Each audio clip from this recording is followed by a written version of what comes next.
talk about a difficult topic today. I want to talk about killing your plants. And this is hard because you've been watching and nurturing this plant since it was small, and it's gotten big and it's given you some fruit, and you have this emotional attachment to it and you want to keep it. So this is my eggplant here, and it is a big, tall, strong plant, and it has a little bit of new growth, and it has some blossoms, just a few though, one or two, and I can see there's some tiny ones forming. But what I have noticed, despite having recently given it some extra love, some extra fertilizer, some new compost, the fruit are supposed to be big and they're getting overripe prematurely. This should be a bright purple. It should not be this bronze color. So I'm not even going to eat this. This isn't going to taste good. So rather than hope and cross my fingers and give my plant love, I'm going to kill this plant. I'm going to get rid of it.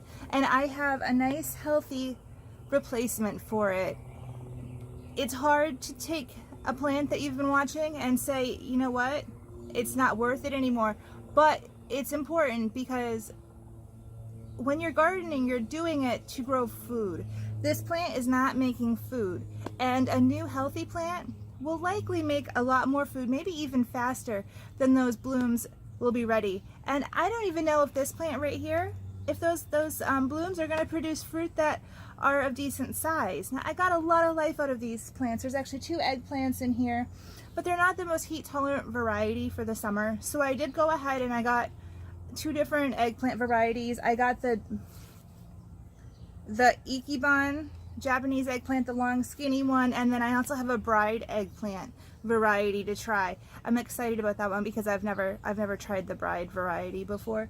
So long story short, if it's the end of your growing season, or if your plant just isn't producing, get rid of it and put in something that will. Put in something that's seasonally appropriate, something that will likely yield you something to eat, because that's why you're growing, that's why you're gardening, to grow food.